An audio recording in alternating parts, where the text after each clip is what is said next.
I knew something was wrong the moment my husband suggested we celebrate our anniversary at the bank. Not at a restaurant. Not on a beach somewhere. At the bank.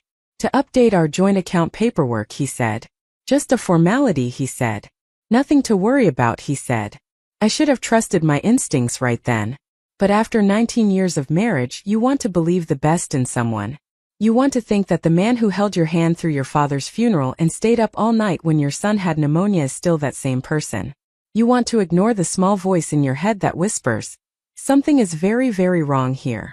My name is Catherine Brennan, and I'm 43 years old. I run a small bookkeeping business from our home in Asheville, North Carolina, handling accounts for local contractors and small businesses.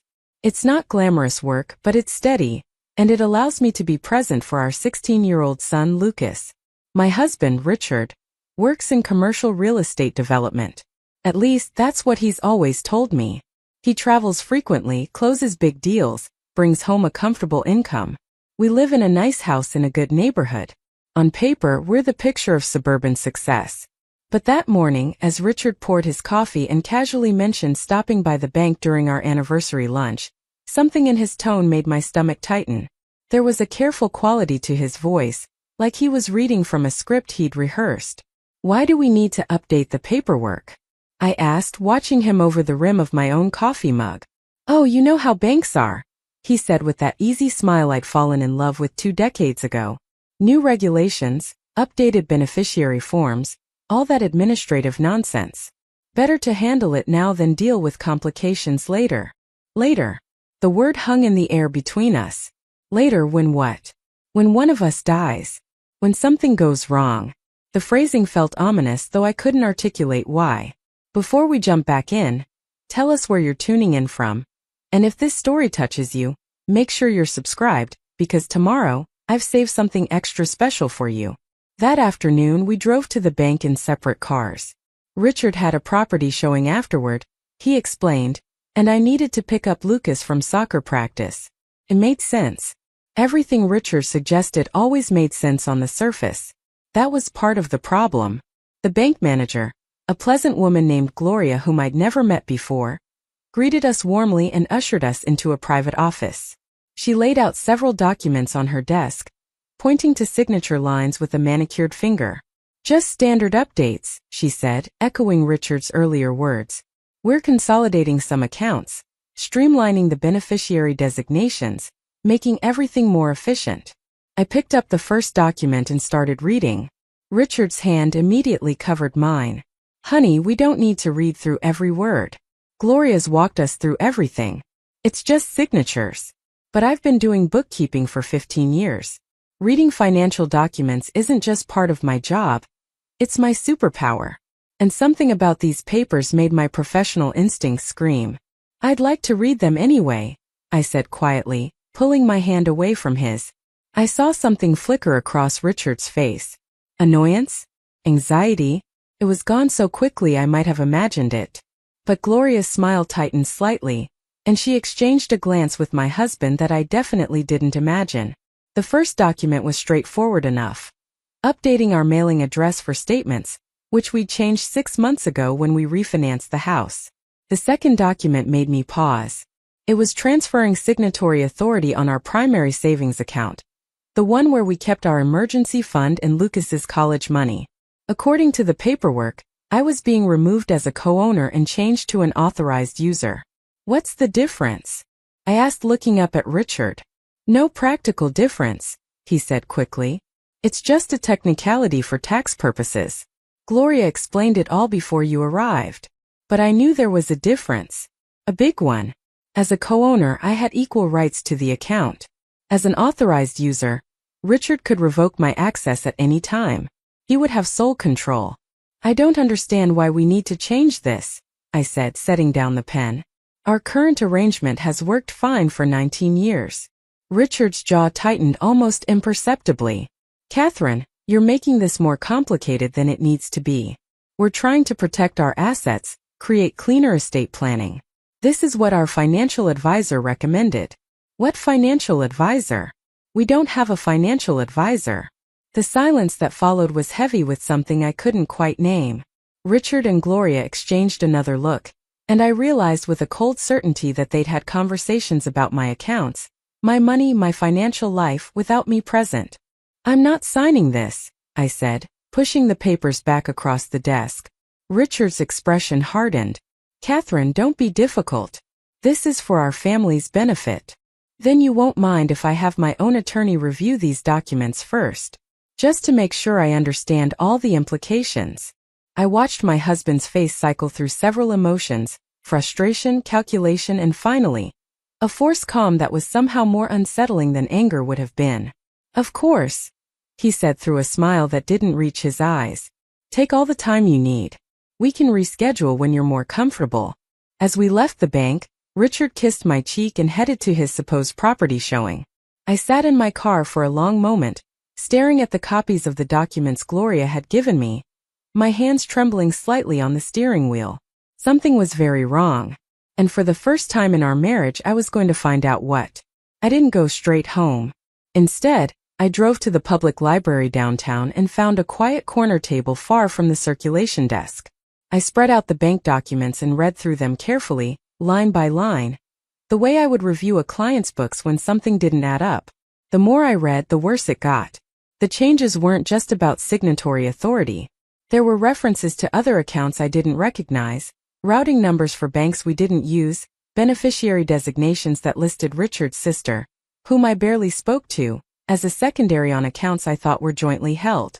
I pulled out my phone and logged into our online banking. Our checking account showed a balance that seemed right, matching what I expected from Richard's last paycheck deposit and my business income. But when I tried to access our savings account, the one with Lucas's college fund, I got an error message. "Access restricted. Please contact your branch." My heart started pounding. I tried our investment account next. Same message. Then our money market account. Restricted. Restricted. Restricted. I called the bank's customer service line, but the automated system wouldn't let me through to a person without an account number that I apparently no longer had access to. I tried 3 more times, each attempt making me more frustrated and more frightened. Finally, I called my friend Michelle, who worked as a paralegal at a law firm specializing in family law. We'd known each other since college, and she was one of the few people I trusted completely. "Michigan, I need advice, and I need you to not tell me I'm overreacting. What's wrong?" Her voice immediately shifted to concerned professional mode. I explained the bank visit, the documents, the restricted access to accounts. As I talked, I could hear her typing in the background. "Catherine, listen to me carefully," she said when I finished. "Don't sign anything. Don't agree to anything. Don't let Richard know that you're suspicious. And get yourself a lawyer. Not tomorrow. Today. You're scaring me." "Good. You should be scared. What you're describing sounds like someone systematically locking you out of your own money. And if Richard's doing this without your full understanding and consent, that's financial abuse. It's a form of domestic abuse, Catherine." The word abuse hit me like cold water. Richard had never raised his hand to me. He'd never even raised his voice, really. He was charming, successful, well-liked in our community. Abuse was something that happened to other people in other marriages. Not to me. Not to us. "I think you're jumping to conclusions," I said weakly. "There could be a reasonable explanation." "Maybe. But you need to protect yourself while you find out what that explanation is. I'm texting you the name of an attorney. Janet Corso. She's the best. Call her right now and tell her I sent you." After I hung up, I sat in my car in the library parking lot, staring at the contact information Michelle had sent. Part of me wanted to drive home, make dinner, pretend this afternoon had never happened, wait for Richard to explain everything in a way that made sense. But a larger part of me, the part that had built a successful business by trusting my instincts about numbers and people, knew that Michelle was right. Something was happening, and I needed to understand what before it was too late. I called Janet Corso. Her assistant answered and tried to schedule me for the following week, but when I mentioned Michelle's name and said it was urgent, she put me on hold. 60 seconds later, Janet herself picked up. "Michelle says you need help today. Tell me what's happening." I explained everything again, the bank visit, the documents, the restricted accounts. Janet listened without interrupting, and I could hear her pen scratching notes. How much money are we talking about? She asked when I finished. The savings account has about 85,000. The investment account should have around 200,000. The money market has another 40,000. Plus our checking account, but that's usually just a few thousand at any given time. So your husband is potentially trying to isolate you from access to over $300,000. Hearing the number out loud made it real in a way it hadn't been before. That was our money. Money I'd helped earn through my business. Money we'd saved together for Lucas's education and our retirement. Money that was supposed to be ours, not his. Can you come to my office right now? Janet asked. I have a meeting at 4, but I can fit you in before that if you come immediately. 20 minutes later, I was sitting in Janet Corso's office on the 14th floor of a downtown high-rise. Preparing and narrating this story took us a lot of time, so if you are enjoying it, subscribe to our channel, it means a lot to us. Now back to the story. Looking out at a view of the mountains that I was too anxious to appreciate. Janet was younger than I'd expected, maybe late 30s, with short dark hair and an intensity that made me sit up straighter. First things first, she said, opening her laptop. We need to document everything. Every account, every conversation, every document you've been asked to sign. I need dates, times, exact wording if you can remember it. For the next 45 minutes, I walked her through not just today's events, but everything I could remember from the past year that had felt off. Richard's increasing secrecy about finances. His insistence on handling all our tax paperwork alone, even though I was a bookkeeper and had always prepared our taxes. His new habit of receiving bank statements at his office instead of our home. The way he'd started making major purchases, a new truck, expensive golf clubs, a boat we kept at the marina, without discussing them with me first. Has he ever suggested you stop working? Janet asked. I thought about that. Not directly, but he's mentioned several times that my business doesn't bring in as much as it used to, that I should consider scaling back, spending more time at home with Lucas. Even though Lucas is 16 and barely home himself. And has your business income actually decreased? No. If anything, it's increased. I took on 3 new clients this year. Janet made a note. He's trying to establish a narrative. If he's planning to divorce you or gain financial control, he needs to show that you're not contributing significantly to the household income. That makes it easier to argue that the assets should be primarily his. Divorce. The word came out as a whisper. We're not getting divorced. We just celebrated our 19th anniversary. Janet's expression softened slightly. Catherine, I'm not trying to scare you. I'm trying to prepare you. In my experience, when someone starts secretly restructuring joint accounts and restricting their spouse's access to money, it's usually because they're planning something. It might be divorce. It might be something else. But it's never nothing. She pulled out a fresh legal pad. Here's what we're going to do. First, I'm going to draft a letter to your bank stating that you do not consent to any changes to your joint accounts and requesting immediate restoration of your access. Second, I'm going to request copies of all recent transactions and any documents Richard may have signed without you. Third, we're going to run a comprehensive check on your credit report and financial history to see if there's anything else you don't know about. This feels extreme, I said. What if there's a reasonable explanation? What if I'm ruining my marriage over a misunderstanding? Janet leaned forward, her expression serious. Catherine, I've been practicing family law for 12 years. I've seen hundreds of cases of financial abuse. They all start exactly like this. With a spouse who seems reasonable on the surface, making small changes that seem logical, explaining things in ways that almost make sense. Until one day, the victim realizes they have no access to money, no ability to leave, no financial independence at all.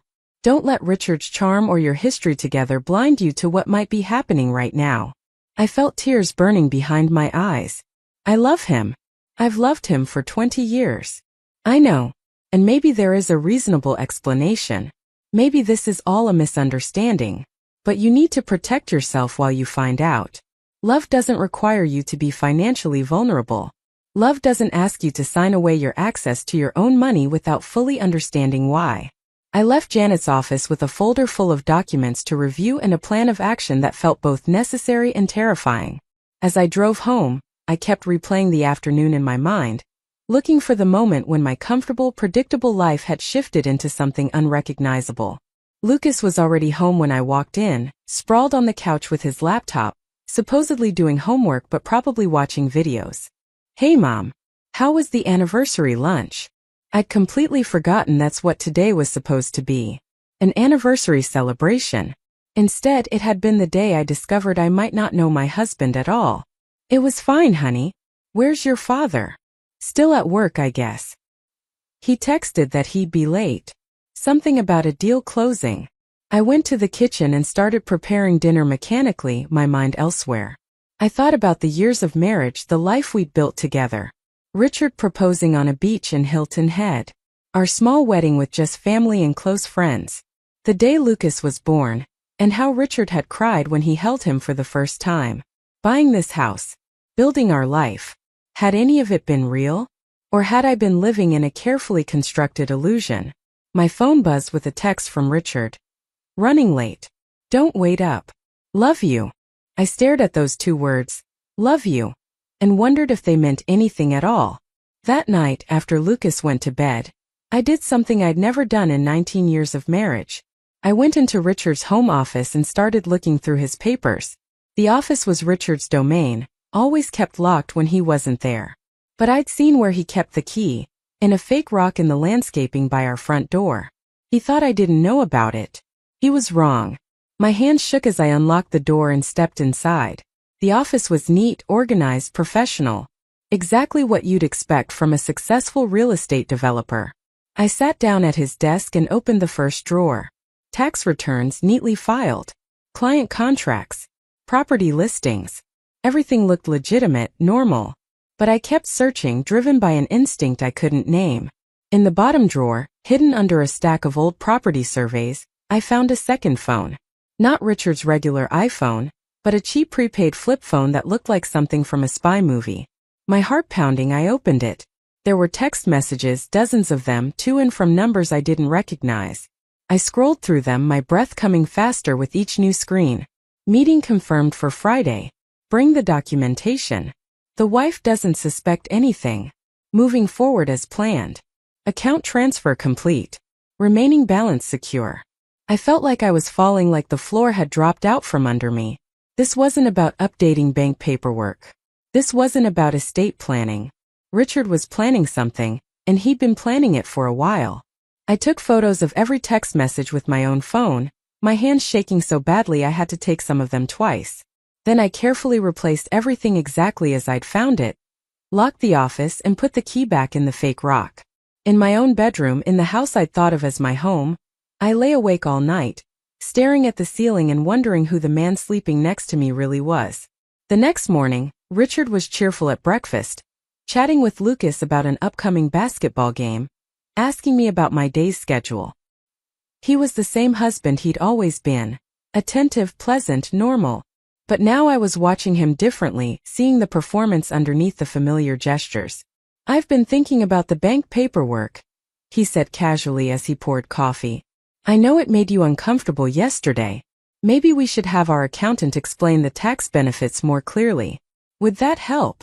We didn't have an accountant. We'd always done our taxes ourselves. But I just smiled and nodded. "That would be great. When were you thinking?" "How about Monday? I'll set up a meeting." Monday was 4 days away. 4 days for me to figure out what was really happening. 4 days to decide what to do about it. After Richard left for work and Lucas left for school, I called Janet Corso. "I found something," I said without preamble.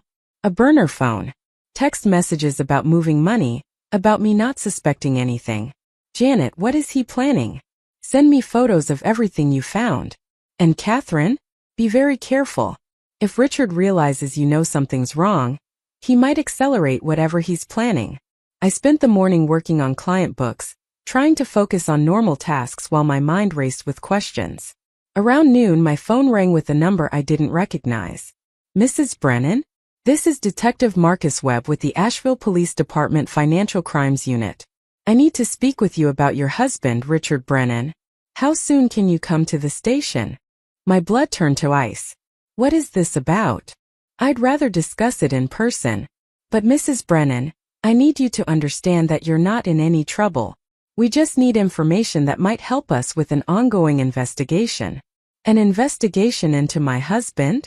Please come to the station. The sooner the better. I hung up and immediately called Janet.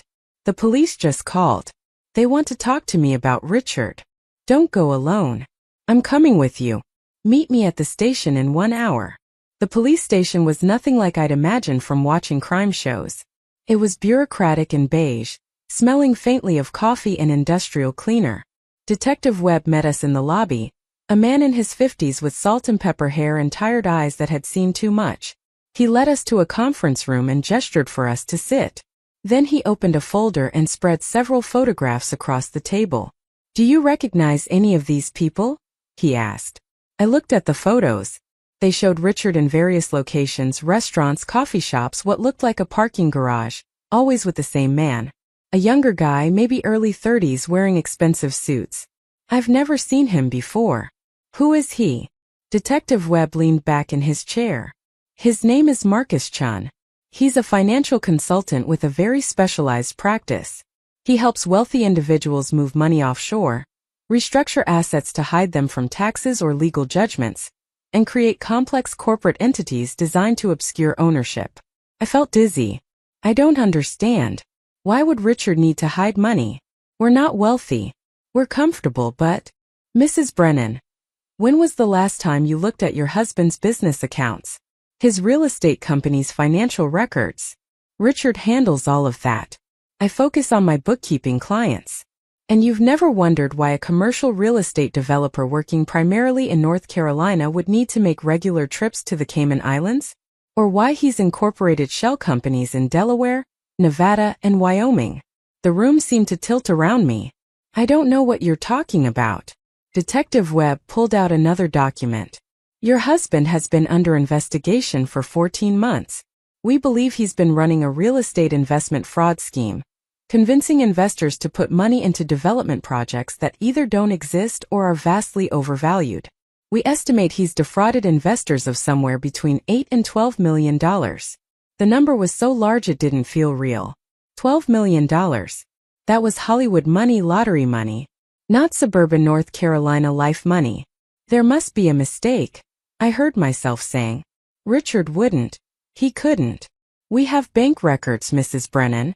Wire transfers, email communications, investor statements showing promised returns that never materialized.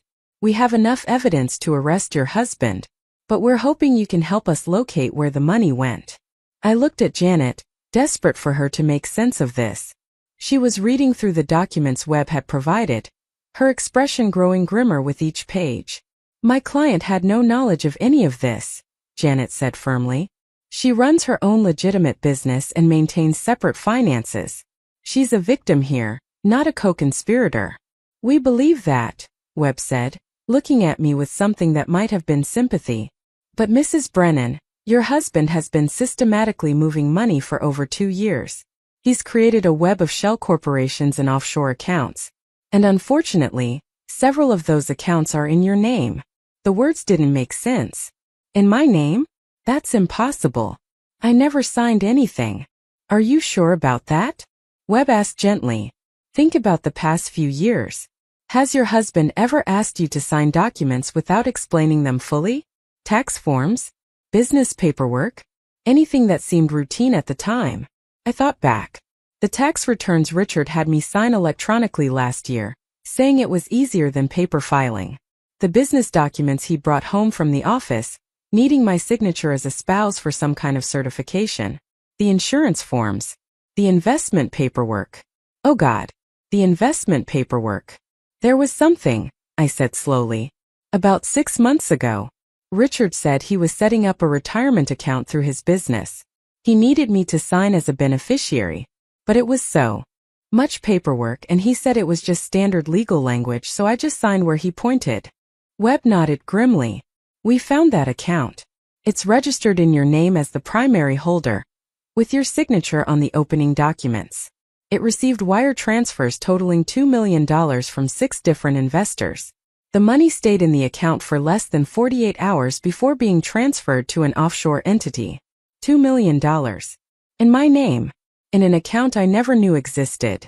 This can't be happening, I whispered. I'm afraid it is, Webb said. And Mrs. Brennan, I need to be very direct with you. When we arrest your husband, which will happen within the next few days, those investors are going to come after anyone associated with this fraud to try to recover their money. Your name is on documents. You signed forms. Even if you didn't know what you were signing, you could be held liable.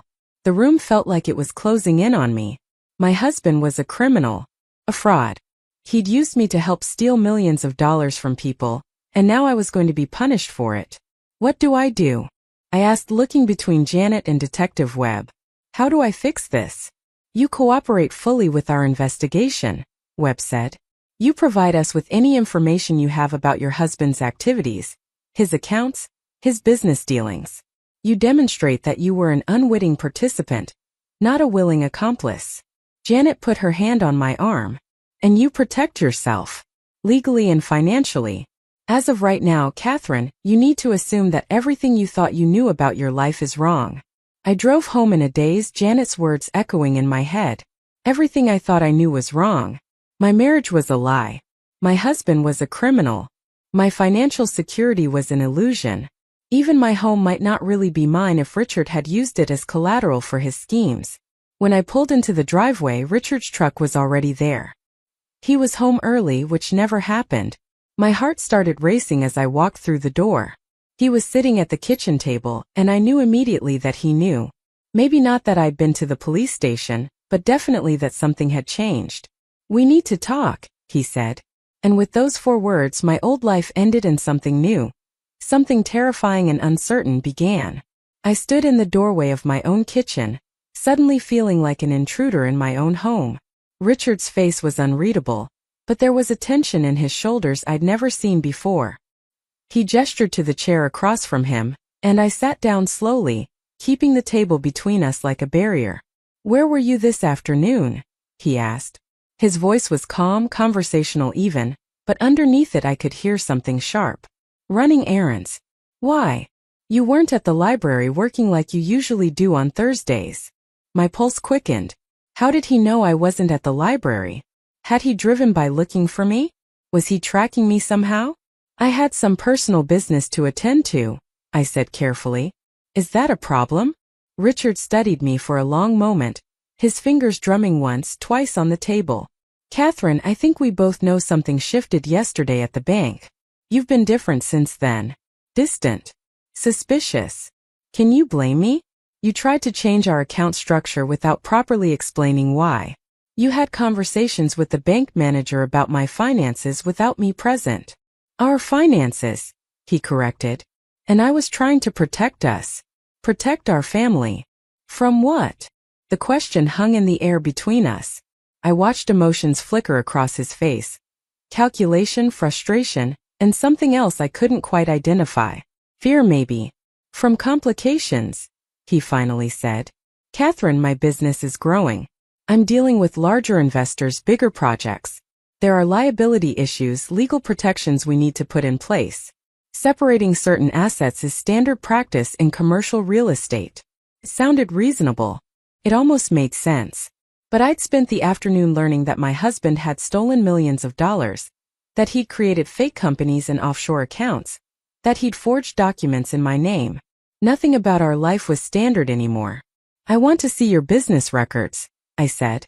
Richard's expression hardened. Excuse me. Your company records. Financial statements. Client contracts. I want to see everything. Why would you suddenly need to see my business paperwork? You've never been interested in the development side before. I'm interested now. If you want me to sign documents that affect our family's financial security, I need to understand what I'm signing. That seems reasonable, doesn't it? We stared at each other across the kitchen table, and I realized we were having 2 completely different conversations. On the surface, we were discussing business transparency. Underneath, we were engaged in something else entirely. A careful dance of suspicion and deflection, each of us trying to figure out how much the other knew. I'll put together a summary for you, Richard said finally. But Catherine, I need you to trust me. I need you to understand that everything I've done has been to build a better life for our family. Then show me. If there's nothing to hide, show me the records. Richard stood up abruptly, his chair scraping against the floor. I have calls to make. We'll talk about this later. He walked out of the kitchen, and a moment later I heard his office door close. Then the distinctive click of the lock engaging. I sat alone at the kitchen table, my hands shaking. That conversation had accomplished nothing except to confirm that Richard knew I was onto something. And now he was in his office, probably moving money, destroying evidence, or calling his accomplices to warn them. I pulled out my phone and texted Janet. He knows something's wrong. What do I do? Her response came within seconds. Document everything. Every conversation, every strange behavior. Keep acting as normal as possible. The arrest is coming soon, and you need to make sure you're clearly separate from his activities. Acting normal. How was I supposed to act normal when my entire world had just imploded?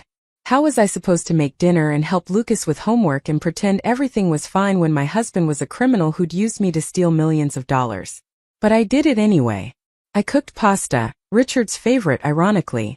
I set the table. When Lucas came home from basketball practice, I asked about his day and listened to his story about a three-pointer he'd made during scrimmage. I smiled and laughed in the right places and pretended my heart wasn't pounding with anxiety. Richard emerged from his office at dinner time, his expression carefully neutral. We ate together as a family, discussing Lucas's upcoming tournament, the weather, trivial normal things.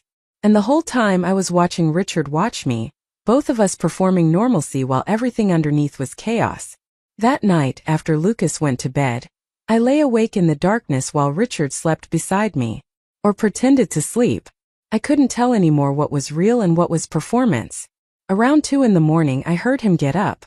I kept my eyes closed, my breathing steady, as he moved quietly around the bedroom. I heard the soft sound of his office door opening and closing. I waited 5 minutes, then slipped out of bed and crept down the hallway.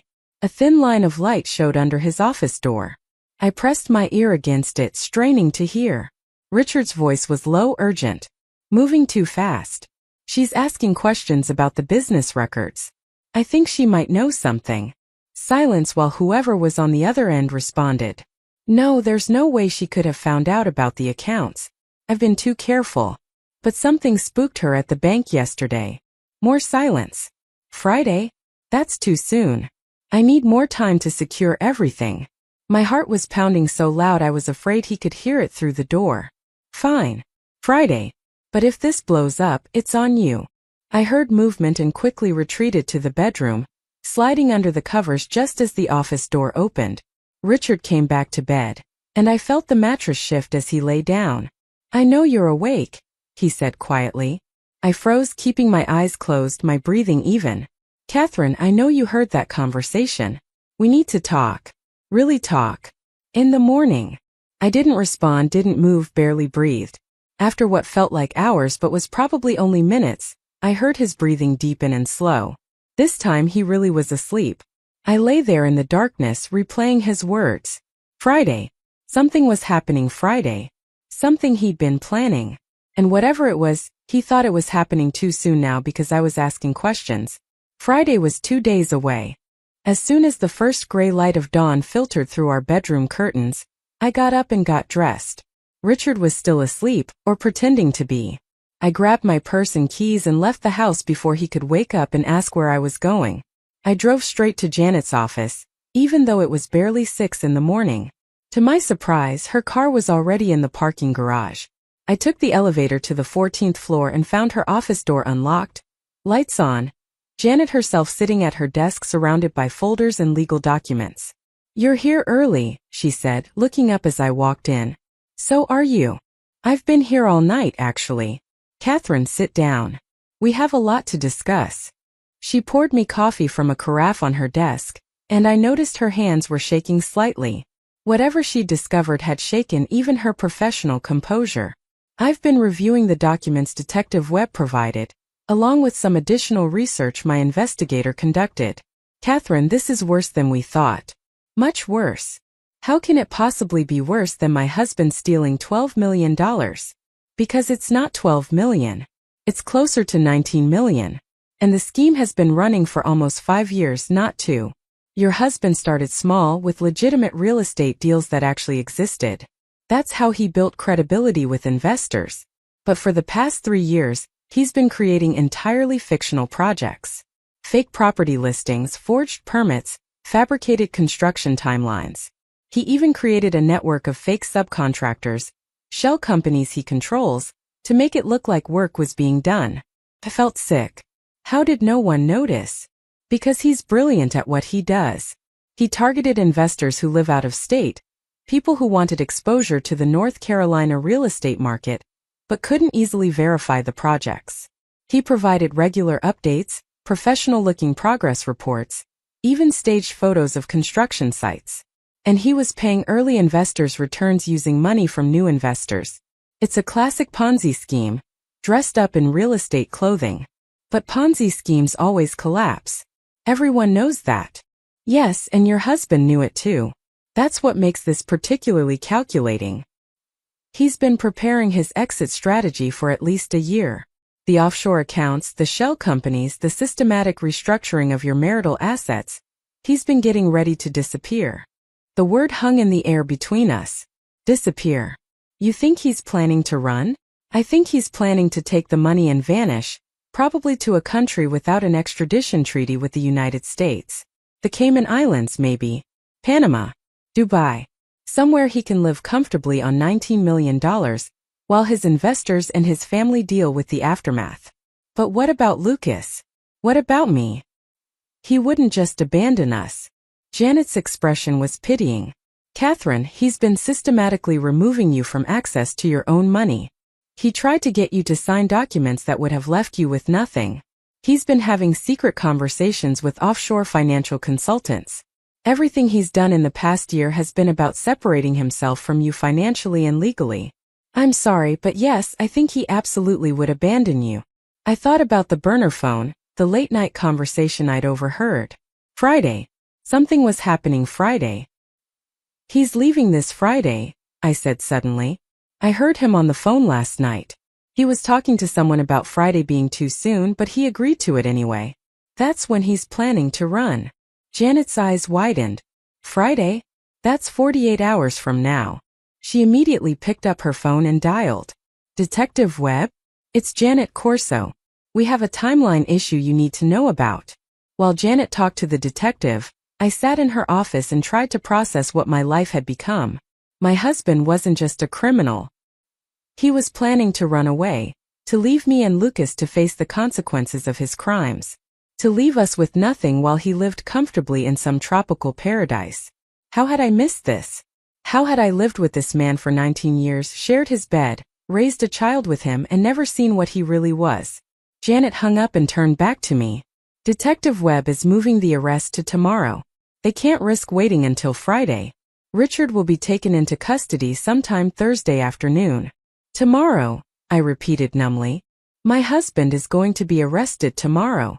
And when that happens, Catherine, everything is going to move very fast. The investors will file civil suits. The federal government will freeze any accounts connected to Richard. Your house might be seized as an asset purchased with stolen money. Lucas's college fund could be frozen. You need to be prepared for your life to get much worse before it gets better. How do I prepare for that? How do I prepare to tell my 16-year-old son that his stepfather is a criminal? That we might lose our house? That everything we thought was real was a lie? By being strong. By focusing on protecting yourself and Lucas. By remembering that you're a victim here too. I left Janet's office with instructions to act completely normal for the next 24 hours. Go home. Go through your routine. Don't let Richard suspect that anything has changed. Let him think he still has control. When I got home, Richard's truck was gone. A note on the kitchen counter said he'd gone to show a property and would be back late afternoon. I wondered if he was really showing property or if he was moving money, destroying evidence, preparing for his escape. I spent the morning working mechanically on client books, my mind elsewhere. Around noon, Lucas came home early from school. Teacher planning day, he reminded me when I looked surprised. He made himself a sandwich and settled on the couch with his laptop. Mom, can I ask you something? He said after a while. Of course, honey. Is everything okay with you and Richard? The question caught me off guard. Why would you ask that? Lucas shrugged, not meeting my eyes. I don't know. You guys have been weird lately. Quiet. And last night at dinner, it felt like you were both pretending to be normal, if that makes sense. My son was more perceptive than I'd given him credit for. Of course he'd noticed the tension. He'd been living in this house too, breathing the same poisoned air. Things are a little complicated right now, I said carefully. But whatever happens, you and I are going to be okay. You know that, right? He looked at me, then really looked at me, and I saw fear in his eyes. Are you getting divorced? I don't know. Maybe. Would that upset you? Lucas was quiet for a long moment. Richard's okay, I guess. He's never been mean to me or anything. But he's not my dad. My dad died when I was 3. I barely remember him. Richard's just the guy who married my mom. It was the most honest Lucas had ever been about his feelings toward Richard. And it broke my heart a little. I'd spent years trying to build a family, trying to make our blended household work, never realizing that Lucas had never fully accepted Richard as a father figure. I'm sorry, I said. I'm sorry I couldn't give you a better family. Mom, you are my family. You've always been enough. I just want you to be happy. And lately, you haven't seemed happy. I pulled my son into a hug, fighting back tears. He was right. I hadn't been happy. I'd been anxious, confused, controlled. I just hadn't let myself acknowledge it until everything fell apart. That afternoon, Richard came home with takeout for dinner. Thai food from our favorite restaurant. He was cheerful, almost aggressively upbeat, telling stories about his day and asking Lucas about school. It was such a stark contrast to the tension of the previous night that it felt surreal. After dinner, Richard suggested we watch a movie together as a family. We settled on the couch, Lucas between us, and watched an action movie that I couldn't follow because my mind was racing with what tomorrow would bring. Around 10, Lucas went to bed. Richard poured himself a scotch and gestured to the back deck. Want to sit outside for a bit? It's a nice night. I followed him out into the cool evening air. We sat in the deck chairs we'd bought together 3 years ago, looking out at our darkened backyard. I'm sorry about how I handled things at the bank, Richard said after a long silence. You were right to question the paperwork. I should have been more transparent about why we needed to restructure things. Why did we need to restructure things? The truth is, Catherine, my business is in trouble. I made some bad investments, backed some projects that didn't pan out. I've been scrambling to cover losses, trying to protect our personal assets from potential lawsuits. That's why I wanted to move things around, to put our house, our savings beyond the reach of business creditors. It was a good lie. Smooth, plausible, with just enough vulnerability to make it seem honest. If I didn't know the truth, I might have believed it. How bad is it? I asked, playing along. Bad enough that we might need to sell the house. Downsize. Start over. Does Lucas know? Not yet. I wanted to tell you first. I wanted us to present a united front before we worried him. A united front.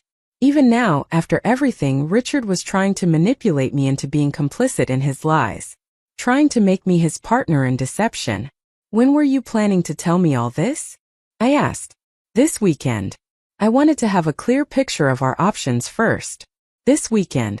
After he'd already left the country with $19 million. After he'd abandoned Lucas and me to deal with angry investors and federal investigators. The audacity of the lie was breathtaking. Richard, are you going somewhere on Friday?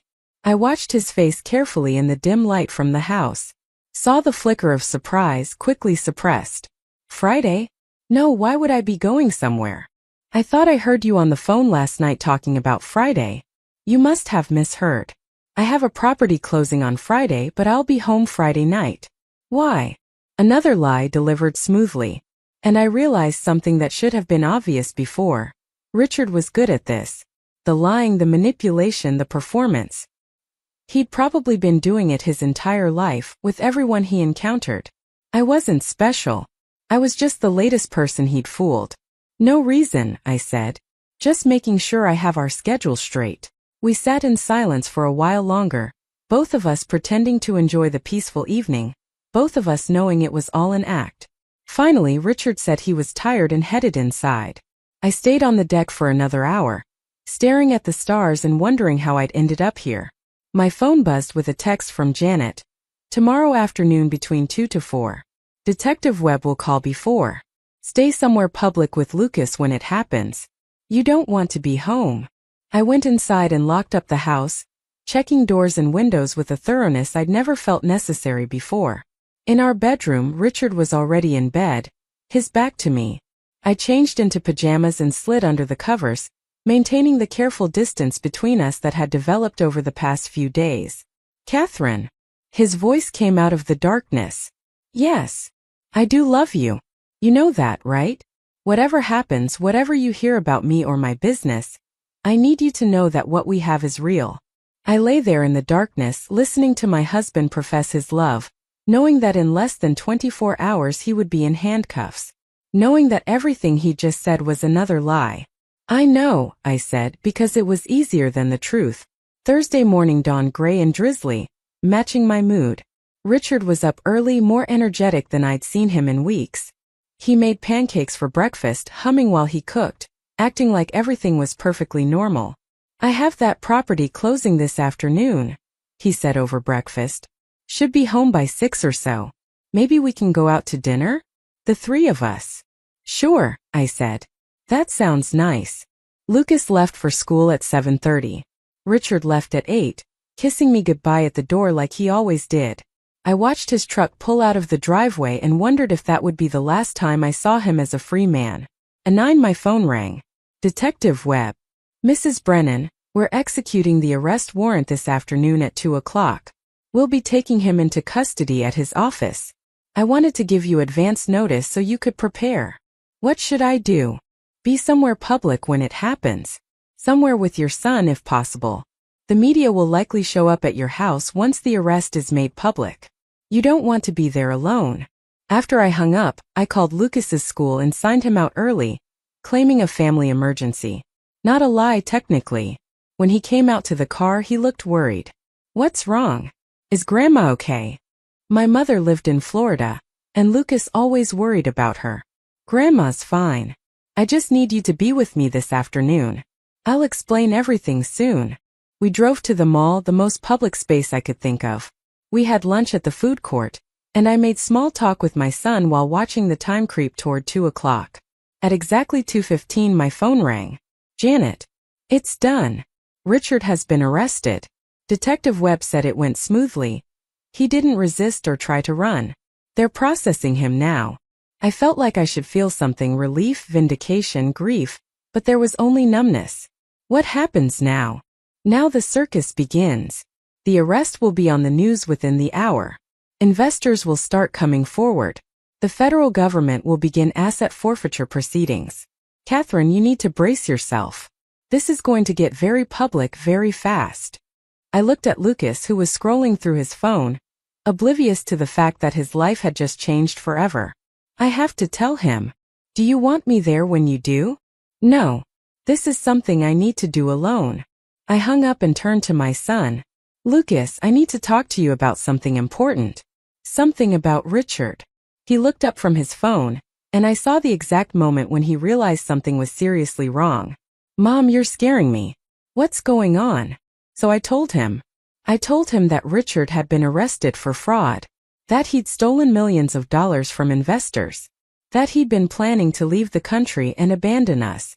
I watched my 16-year-old son's face as I dismantled his understanding of his family, his home, his security. I don't understand, he said when I finished. Richard's a criminal? Like an actual criminal? Yes. And we're going to lose our house? We might. I don't know yet. There are a lot of legal complications to sort through. Lucas was quiet for a long time, processing. Then he said, Did you know? Is that why you've been acting weird? I only found out this week. The police told me. I've been trying to figure out how to protect us, how to make sure we're okay. Are we okay? It was such a simple question, but I didn't have a simple answer. We weren't okay. We might not be okay for a long time. But we were together and we would survive this. We will be, I said. It might take time, but we'll get through this. My phone started buzzing with notifications. News alerts, texts from people I hadn't heard from in years, social media mentions. The story had broken. Within minutes, my phone was ringing constantly. Reporters wanting comments, neighbors expressing shock, Former clients asking if their books were safe. I turned off my phone and looked at Lucas. We should probably go somewhere. Away from home, at least for tonight. Do you want to drive to your grandmother's in Florida? He nodded, looking dazed. Yeah, that sounds good. We went home just long enough to pack bags, moving quickly before any reporters could arrive. As I threw clothes into a suitcase, I looked around our bedroom. This room I'd shared with Richard for nearly 2 decades, and tried to remember if there had been any genuine moments, any real connection, or had it all been performance manipulation, a long con that I'd fallen for completely? I didn't know, and maybe I never would. We were back in the car within 20 minutes, heading south on the interstate.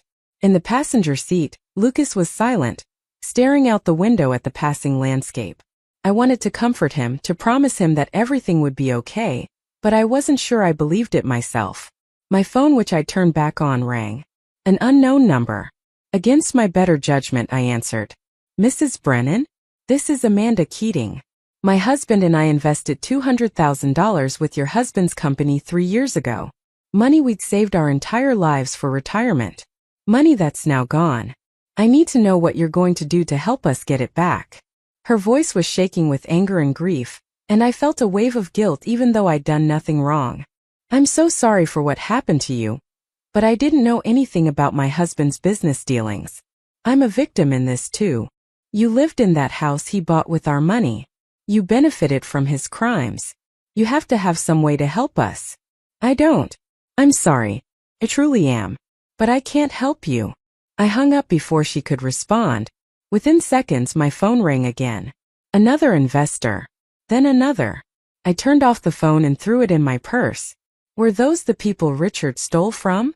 Lucas asked quietly. Yes. They're mad at you. Yes. That's not fair. You didn't do anything wrong.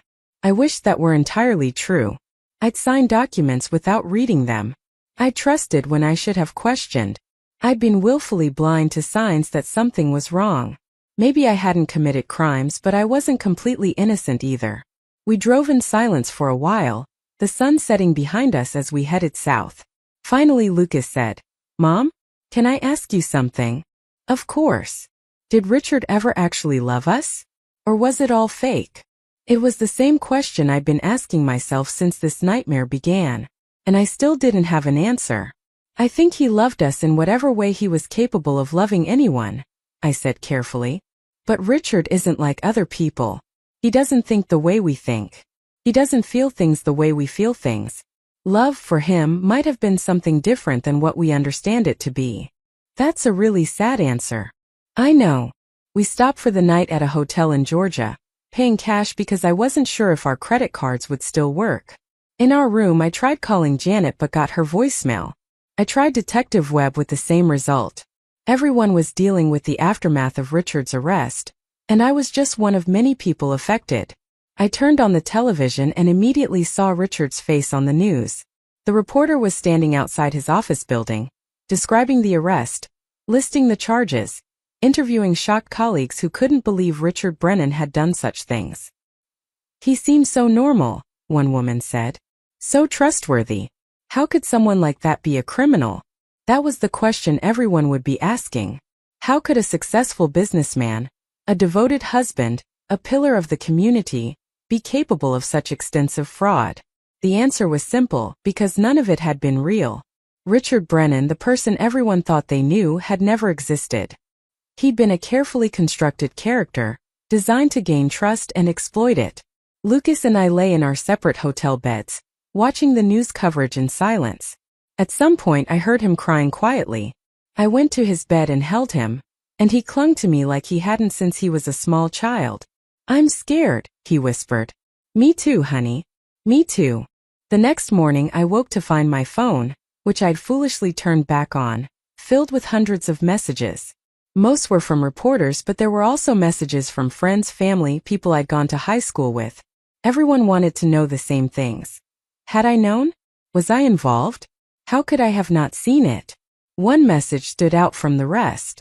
It was from Detective Webb, sent at 6 in the morning. Mrs. Brennan, please call me as soon as possible. We've discovered something about your husband's plans that you need to know. With shaking hands, I called him back. Mrs. Brennan, thank you for calling. I need to ask you some questions about your husband's activities over the past few months. Specifically, I need to know if Richard ever discussed moving overseas with you. No, never. Why? Because we've discovered that he'd already moved most of the stolen money to accounts in the Cayman Islands. He'd rented a villa there under an assumed name. And Mrs. Brennan, he'd purchased 3 plane tickets to Grand Cayman for tomorrow, Friday. But only 3 tickets. 1 for himself and 2 for people named Marcus Chan and David Holloway. I don't know those people. Marcus Chan is the financial consultant I told you about. David Holloway doesn't appear to exist. It's likely a fake identity. Mrs. Brennan, your husband wasn't planning to take you and your son with him when he ran. He was planning to leave you behind to face the consequences while he disappeared with an accomplice. The words hit me like a physical blow. He'd been planning to abandon us. Not just leave us, but actively set us up to take the fall for his crimes. There's more, Detective Webb continued. We found documents in your husband's office. Forged letters supposedly from you to various investors, emails that appeared to come from your account discussing the investment schemes. He was building a case to make it look like you were involved, possibly even the mastermind behind everything. Why would he do that? Because if investigators were focused on you, they might not look as closely at where the money actually went. You were going to be his scapegoat, Mrs. Brennan. While you were being investigated and potentially prosecuted, he would have been living comfortably in the Caribbean. I felt like I was going to be sick. This man I'd loved, this man I trusted with my life and my son's future, had been planning to frame me for his crimes. To send me to prison while he escaped. What do I do? My voice came out as barely a whisper. You cooperate fully with our investigation. You help us build a case that clearly establishes your innocence. And Mrs. Brennan? You thank whatever instincts made you question those bank documents, because if you'd signed them, if you'd waited even a few more days before getting suspicious, you might be facing federal charges right now instead of Richard. After I hung up, I sat on the edge of the hotel bed, staring at nothing. Lucas was still asleep in the other bed, and I was grateful for that. I needed time to process this latest revelation before I had to explain it to him. My husband, the man I'd thought I knew, had been planning to destroy me. Not just leave me, but actively ruin my life to cover his escape. The cruelty of it was breathtaking. My phone rang again. This time it was Janet. Catherine, I've been trying to reach you. We need to talk strategy. The investors' attorneys are filing civil suits, and your name is on several of them. They're arguing that as Richard's wife, you benefited from the stolen money and should be held financially responsible for returning it. But I didn't know anything. I didn't benefit. You lived in a house partially purchased with stolen funds. You drove a car leased through one of Richard's shell companies. Your son's private school tuition was paid from accounts containing investor money. Legally, you did benefit, even if you didn't know the source of the funds. So they can take everything from me? Even though I'm a victim too. They're going to try. But Catherine, we're going to fight back. I've already filed motions establishing you as an innocent spouse, arguing that you had no knowledge of the fraud and shouldn't be held liable for your husband's criminal actions. It's not going to be easy, and it's not going to be quick, but we will protect you. How long will this take? Years probably. Cases like this are complex and there are a lot of moving parts. The federal case against Richard, the civil suits from investors, the asset forfeiture proceedings, all of it has to work through the system. You need to prepare yourself for a long fight. Years. I was going to be dealing with this for years. My son was going to grow up with this hanging over us. Our lives were never going to be the same. After I hung up with Janet, I sat in that hotel room and let myself cry for the first time since this all began. Not quiet tears, but deep wrenching sobs that came from somewhere primal. I cried for the marriage I'd thought I had. For the life I'd built that turned out to be a fiction.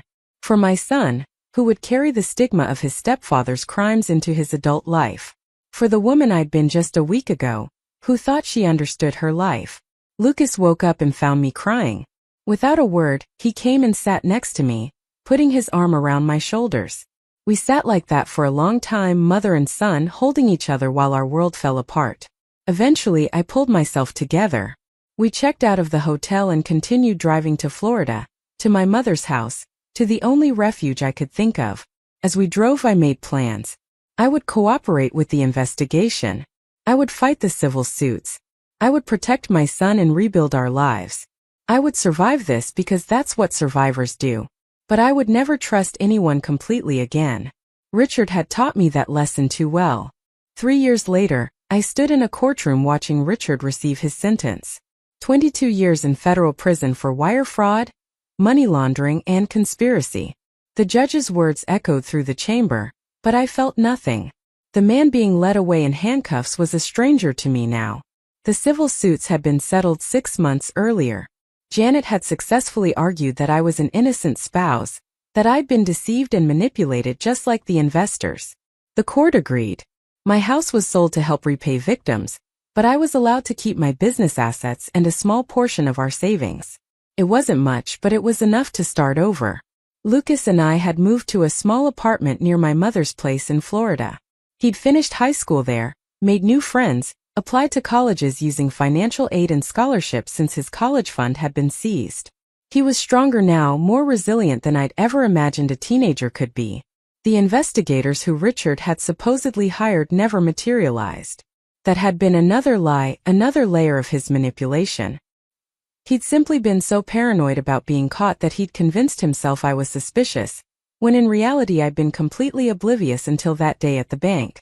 But here's what Richard hadn't counted on. His paranoia had saved me. If he hadn't pushed too hard with those bank documents, if he'd been more patient, I might have signed away my rights without question. His desperation to secure his escape route had been his downfall and my salvation.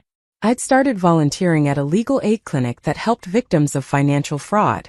Turned out my bookkeeping skills and personal experience made me uniquely qualified to help others spot the warning signs I'd missed.